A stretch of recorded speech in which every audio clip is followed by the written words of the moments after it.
When Fox Studios released the first Deadpool movie back in 2016, it played like an irreverently funny antidote to our collective comic book movie fatigue.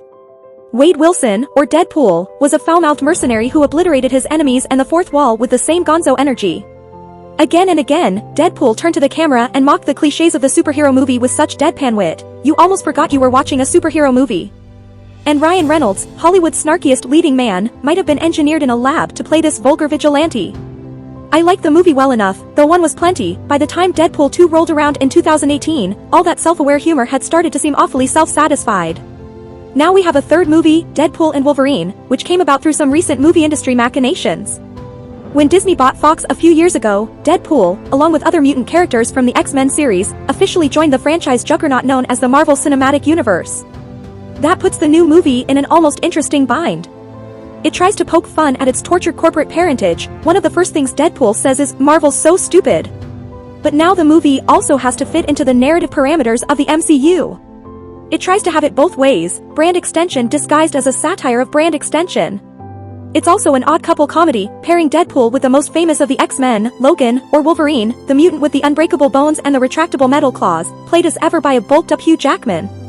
The combo makes sense, and not just because both characters are Canadian.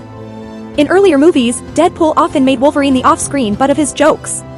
Both Deadpool and Wolverine are essentially immortal, their bodies capable of self-regenerating after being wounded. Both are tormented by past failures and are trying to redeem themselves. On screen, the two have a good, thorny chemistry, with Jackman's brooding silences contrasting nicely with Reynolds' mile-a-minute delivery. I could tell you more about the story, but only at the risk of incurring the wrath of studio publicists who have asked critics not to discuss the plot or the movie's many cameos.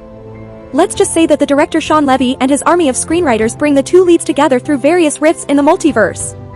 Yes, the multiverse, that everlasting comic book conceit, with numerous Deadpools and Wolverines from various alternate realities popping up along the way. I suppose it's safe to mention that Matthew Macfadyen, lately of Succession, plays some kind of sinister multiverse bureaucrat, while Emma Corrin, of The Crown, plays a nasty villain in exile. It's all thin, derivative stuff, and the script's various wink-wink nods to other shows and movies, from Back to the Future to Furiosa to the Great British Bake Off, don't make it feel much fresher.